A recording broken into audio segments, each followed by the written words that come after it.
Gönder.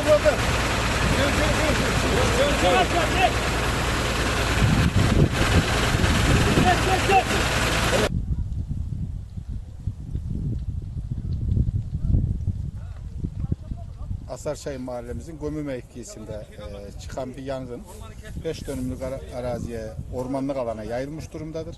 Ama itfaiye ekiplerimizin erken davranması, erken müdahalesi sonucu şu anda yangın kontrol altında alınmış durumdadır. Soğutma çalışmaları yapılıyor şu an.